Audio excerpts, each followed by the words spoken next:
Nicely done. Keep it together, we'll be on the podium. What's going on, YouTube? We're back with another iRacing video for our first race of 2025, and we're going to be doing it in the F3 car, taking it around the Nürburgring GP course on the wet configuration with no chicane. I tried to use the F3 car last week at Zandvoort, and it did not go very well for me. I was struggling a lot, just spinning out as I kept locking up, and just getting in dumb incidents with other people. So I was looking to bounce back this week at the Nürburgring, and I felt a lot more comfortable at this track. My best pace here was a 148.5, on more on average like a 149. So since there isn't a lot of people playing in the F3 car and there's not as many splits, this meant when I was bouncing back and forth between the splits, I was varying between being very competitive and not very competitive. This race you're going to see was one of those lower split races though, so we're going to be in a strength of field of 1024, so we're going to be looking to take advantage of the pace that we can have and get the best result that we can. Going into quali, we didn't have the best lap 1. Lap 1, turn 1, turn 6, turn 7, turn 8 were all kind of slow, and turn 16 was going to be slow as well, which is going to mess up lap 2, but for lap 1 we're going to end it with a 150.49, which was going to be P3 as we went around for lap 2. Lap 2, we went into turn 1 about a tenth and a half down from our first lap, but we were going to gain that back very quickly through turn 1 and turn 2. A little bit slower through 3 and 4, but the rest of the lap we were going to get a pretty good improvement on our first lap. But coming out of turn 12, I was going to run a little bit wide and just barely avoid invalidating the lap as I dipped my driver's side tires in the gravel. So we're going to be slow out of the corner, but we're going to still keep it between the lines and be able to finish our lap. We're going to improve through 14, 15, and 16, and we're going to finish our second lap with a 149.894, which is going to keep us in P3 for the start of this race. So with all that being said, I'm planning on using the F3 car a little bit more later in the season. For the next couple weeks, I'm going to be using the GT3 car and the GTB car at Daytona with the Rolex 24 coming up. So if you are excited about that, make sure to like and subscribe so you don't miss that. And with all that being said, let's get to the grid and see what we can make of our P3. P3, cold tires all round.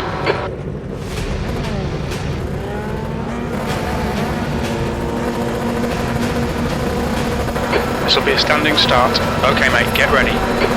Go!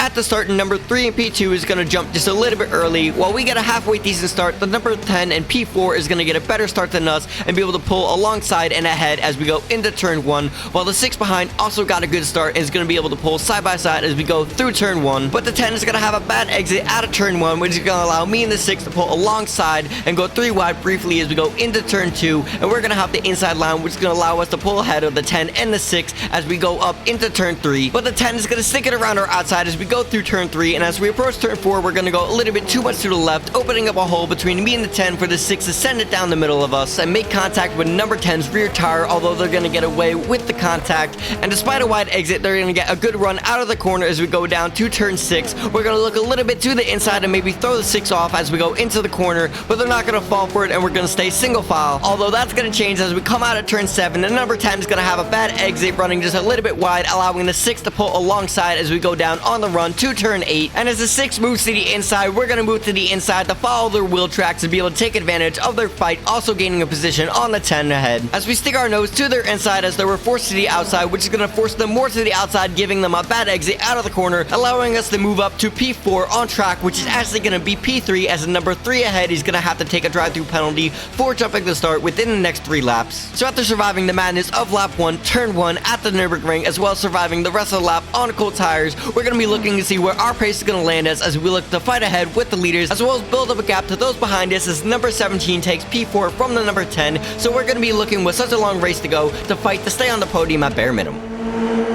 Pretty smooth lap 1, all things considered.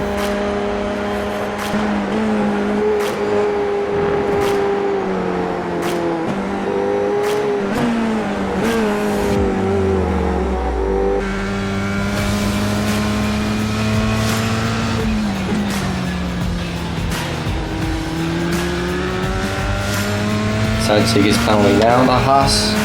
I would have waited, but I would have waited till the last possible opportunity to take that drive-through penalty if I was number 3, because especially being the leader, they could have used clean air as well as the capability to run faster laps than those in the mid-pack to be able to build up a gap. So instead of coming out of the pits P16, P17, P18, they would have come down to the pits more in the middle of the pack. But with them out of the way, we're going to see what the number 6 and number 13's pace ahead is going to be to see if we're going to have any opportunities to fight more up into the podium.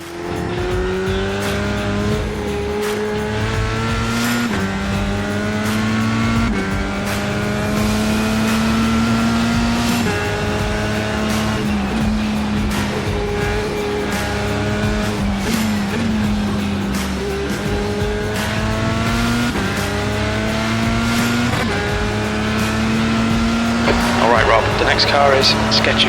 Fill it. Car number 6, and their rating is 1.3.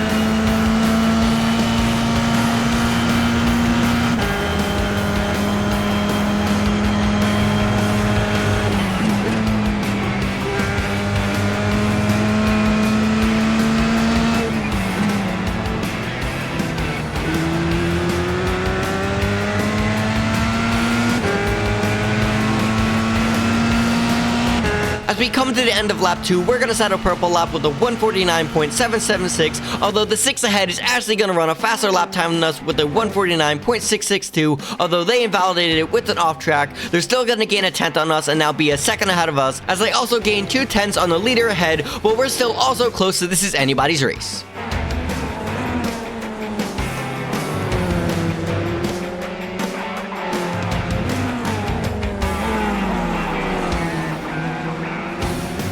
I lifted just a little bit too much there. The gap to P2 ahead is now 1.1.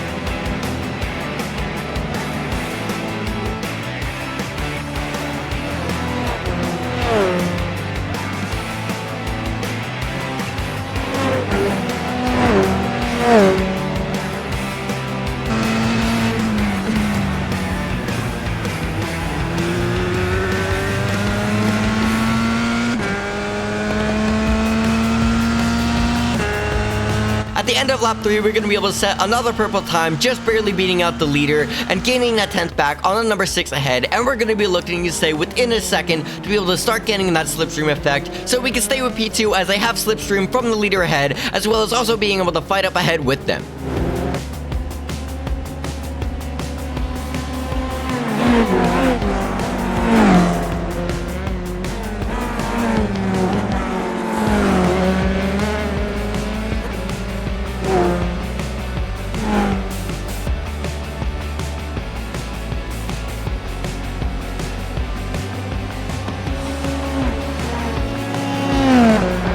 P3, the gap in front is now 1.0.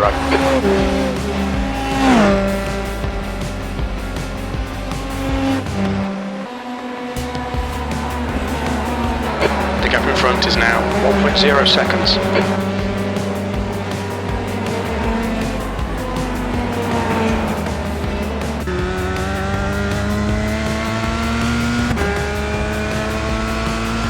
As we come to the end of lap 4, me and the leader are going to set the same exact time, while the number 6 in P2 was able to run 3 tenths faster than us, moving us out of the slipstream range and moving him even more into the leader slipstream. So a third of the way into this race, we're going to have to bring out our best pace and hope that they start fighting ahead so we can get more into this battle. The gap to Philip ahead is now 1.2.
As we start lap 6, we are able to gain the time that we lost to 6 ahead back and be within a second once again, as they also dropped out of slipstream range of the number 13 ahead. But unfortunately, we're going to make a mistake.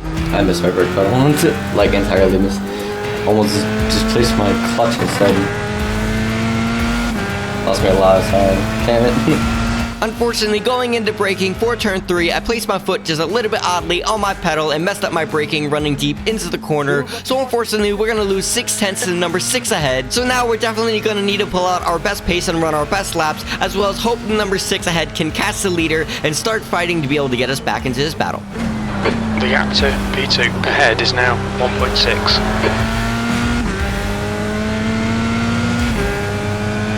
Head back in. We can still make mistakes.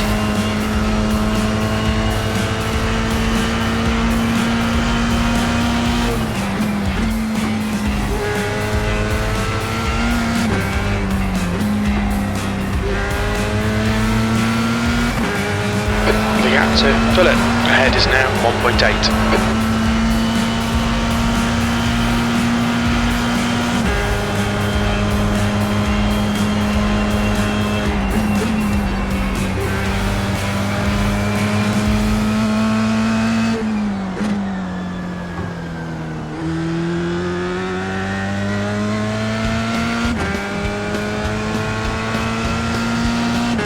Fastest lap for Philip, 148.93.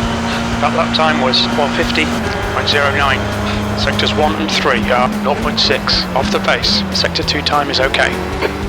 While we made the mistake on lap 6 and ran our slowest lap of the race, the 6 ahead went ahead and ran their fastest lap of the race, opening the gap up now to 2 seconds. So we're going to need a fast lap now more than ever.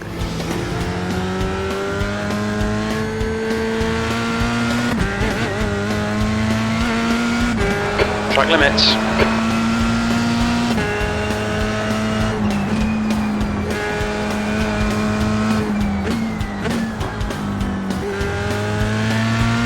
The gap ahead is now 1.8 seconds.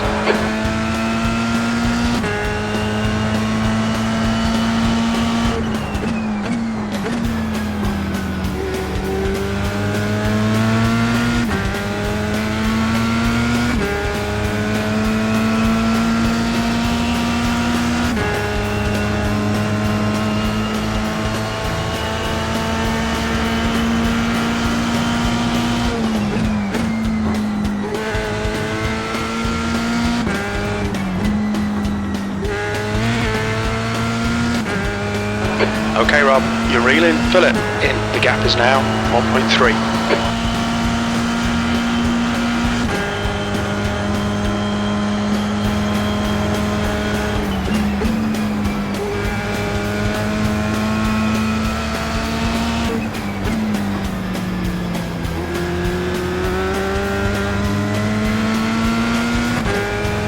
With the help of an off track coming out of turn 4, we were able to get that fast lap we were looking for and run a 148.9, gaining 8/10 back on the number 6 ahead. So we're going to need to keep up this pace and look for mistakes ahead as we look into getting more battles in the second half of this race. The gap to fill it ahead is now 1.2.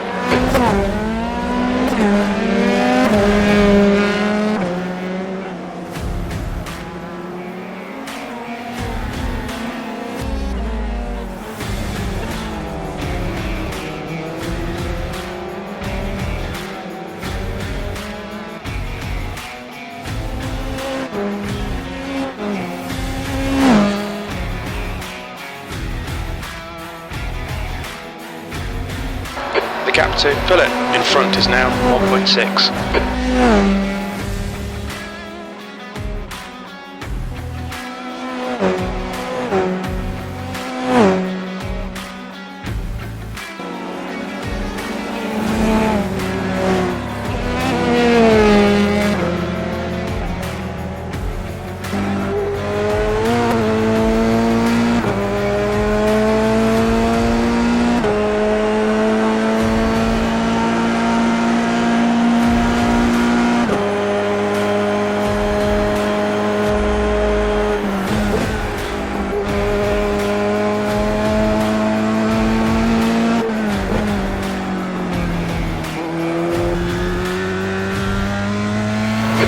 halfway home. Your fuel is fine.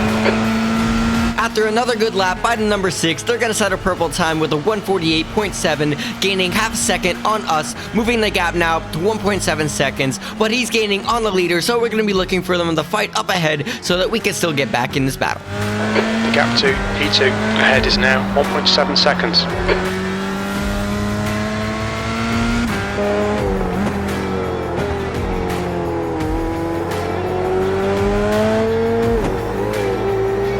The 6 is going to get a better exit than the 13 out of turn 4, so with slipstream, they're going to get right up on the bumper as they go up into turn 6. They're not going to be close enough for a move, but they're going to be right on the 13 as they go into turn 7. And the 13 is going to be able to get a good exit out of the corner while the 6 looks to use the slipstream to make a move into turn 8. And as they come up the straight, the 6 is going to inch closer and closer, but isn't going to make a move to the inside, and is going to get real close to number 13's rear tire as they come into the corner. And despite the weird corner entry for the 6, they're going to be able to get a good exit out of the corner and stay with number 13 as they go through the Michael Schumacher S's, just inches apart from each other as the 6 has the slipstream as they go up to turn 11. So the 13 is going to shoot to the inside right out of the S's to try to defend the inside into turn 11. And as they go side by side through the corner, the 13 is going to lose the rear end and spin out directly into the path of the number 6, seemingly ripping off their front wing and ripping off the rear wing of the number 13. I say seemingly rip off the wing because despite the wing coming off the number 6, it's going to instantly repair itself and he's going to seemingly come away with no damage. And while on replay it didn't seem like the biggest incident, in the moment it looked a lot worse for me as the number 6 went flying in the air. My bad. So after getting the battle ahead we were looking for, we're in a serious position to battle for a win. My question now is if the 6 has damage with how bad it looked on my screen. Is Philip gonna have damage, or was that a netcode thing of why he went flying in the air? Based on how the 6 went up in the air and kept going, I guess it had something to do with netcode, but I still didn't know if that was going to result in some minor damage that might have been even a couple tenths off its pace to allow us to get to him and make a move. So no matter what happened to the 6, we gotta focus on our own pace and see if we can get to him.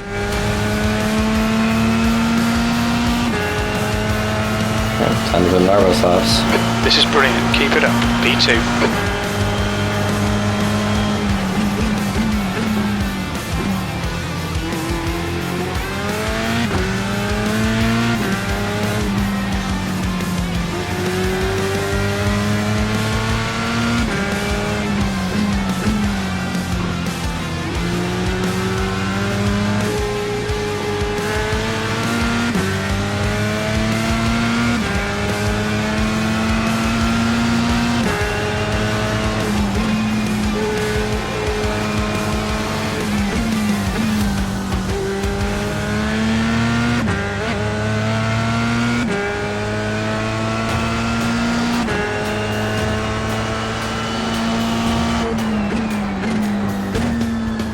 After maintaining the gap at 0.6 of a second to the number 6 ahead, they're going to make a little mistake out of turn 8, running a little bit slow, and we're going to get a better exit. So with the slipstream through the Michael Schumacher S's, we're going to be able to gain a lot on them and look to stay as close as we can to them, as we're going to get a big slipstream advantage as we go down from turn 12 to turn 14, which is going to give us a great chance to get by them.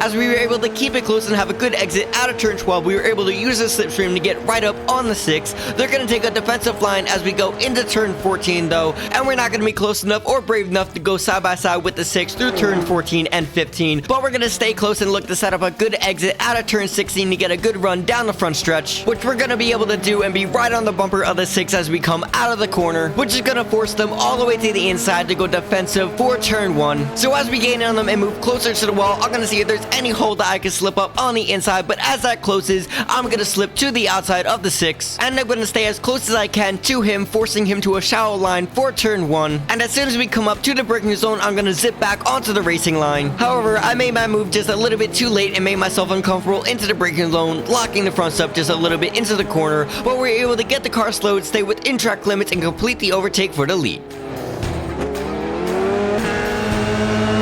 Right side. Hold your line. He's still there. Clear right. Car right. Clear right. Come on, Rob. Nicely done.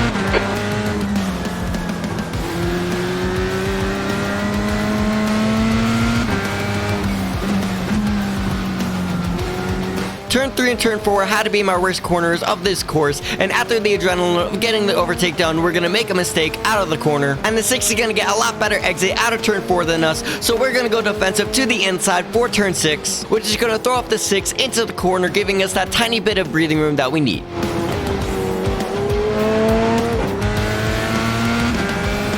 Woo! Come on, let's go. Let's see if we can do this.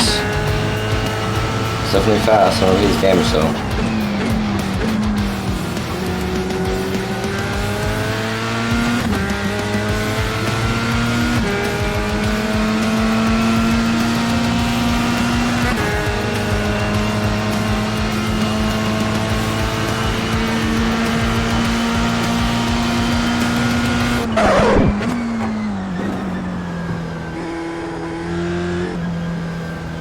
I just zoned out completely and forgot which corner I was coming up to.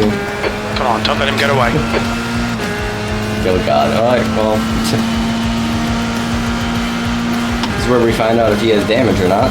Overthinking too much about the rest of the race and what was going on in the moment made me lose all focus and forget that I was coming up to turn 11 while I thought I was coming up to turn 14 for some stupid reason, making one of my dumbest mistakes I've made yet in iRacing, completely throwing away the lead. But despite the mistake, we were still able to keep our cool head and not lock up or spin as we blew past the braking zone for turn 11, so we're still only a second back from the 6 with a couple laps to go, so we're still in this race. The gap in front is now 1.0 seconds. I think if he does have damage, it's not like an incredible amount, but he's definitely slower. Unless he's just flustered and making more mistakes than he was before, but it doesn't necessarily look like it, so he might just have less speed.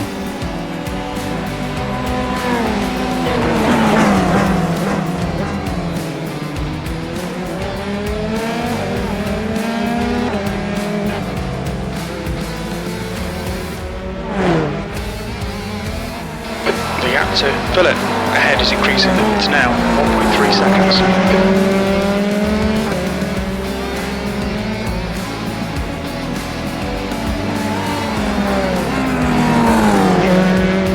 The gap ahead is now 1.1. I gotta clean up those little mistakes and just find my best pace here.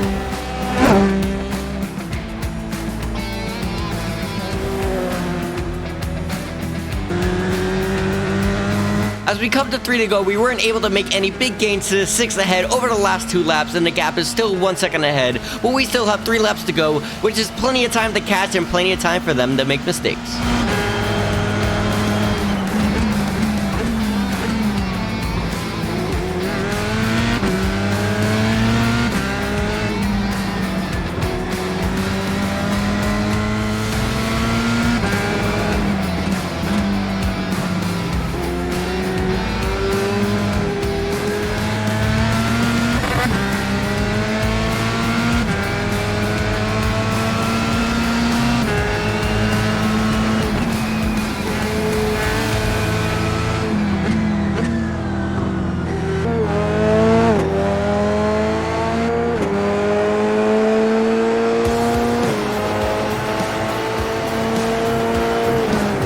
Just like lap 10, the 6 is going to have a slow turn 8, getting on the throttle just a little bit late out of the corner. So as we get a good exit out of the corner, we're going to be able to use the slipstream as we go up through the Michael Schumacher S's to be able to get a good run into turn 11 and set up a great chance to use the slipstream as we go down from turn 12 to turn 14. So we can't make another dumb mistake into turn 11 as we're running out of shots with only a couple laps to go. But we're going to be able to get a good turn 11 and set up a good turn 12 to be able to get a good exit and take full advantage of the slipstream, just like we did on lap 10 to get as close as we can to the 6 to see if we can make a move into turn 14. And as the speed builds up and we round turn 13, the 6 is going to go defensive to the inside line for turn 14 once again, but this time we have a little bit more speed from the draft as we approach turn 14, which is actually going to work against me as I didn't know how to read the speed into the corner and just clipped a little bit too much of the curbing, which is going to drop me a couple tenths off the 6, meaning even a good turn 16 isn't going to set me up for a move into turn 1, so we're going to have to regroup and continue to battle for the lead with 2 to go.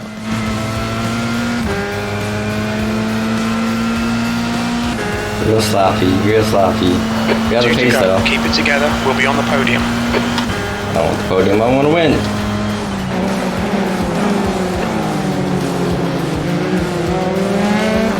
really slow. Like really slow.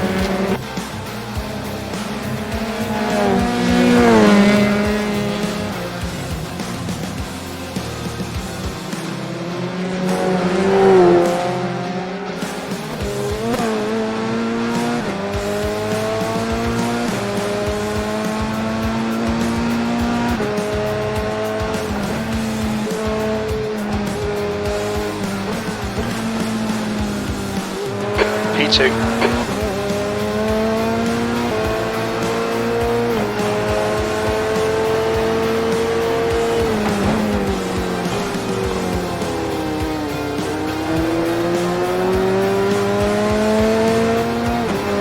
There's a lot of power coming up.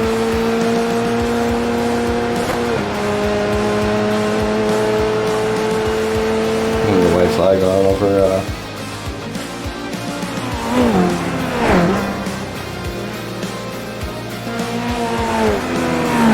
Lap 15 wasn't as good as lap 14 for us, and we're not going to be as close to the 6 as we were last lap coming out of turn 12, but we're still going to be close enough for the slipstream to be able to get a good run out of turn 13 and be close up going into turn 14. And being a little bit further back is actually going to work more to my advantage, as I was able to carry more speed through turn 14 and 15 and stay right on the 6 as we approach turn 16. Unfortunately, I'm not going to be able to make the most of the opportunity as I run deep into the corner.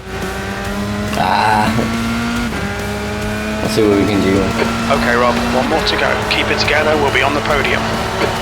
Despite not being close enough to make a move into turn 1, we're going to move to the inside to try to get in the 6's mirrors and throw them off into the corner and then jump back onto the racing line. Having another little peep in the 6's mirrors as we go through the corner. And while we messed up one of the best opportunities to overtake into turn 1, we're still going to have a couple more shots to get past the 6 for the lead on this final lap. We just got to keep our head together.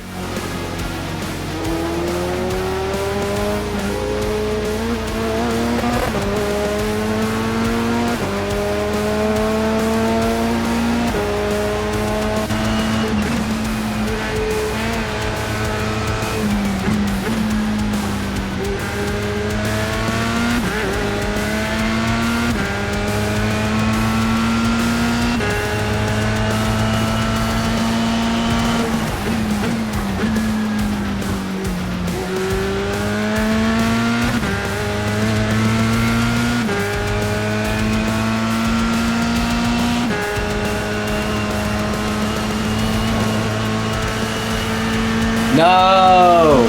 Unfortunately, we're going to end this battle with a big mistake as we get a slowdown as we go through the Michael Schumacher S's. Throughout my weekend of racing, I never made this mistake once and never made it again after this. I didn't even know that this was a slowdown. So unfortunately, that second slowdown is going to solidify our position in P2 as we complete the choke job, throwing away the lead. It wouldn't have been a guaranteed win, but it would have been a really fun fight to defend against the 6 for these last couple of laps. But it was still really fun trying to catch up to the 6 over the last couple of laps and get back into the lead. We just couldn't put it all together. But we're still going to come out with a really good result, gaining plus 61 I rating, 0.23 safety rating with the P2 and 3 incident points respectively. It just really sucks we couldn't get the win. That was a really good fun race. Really enjoyed that. First podium in F3.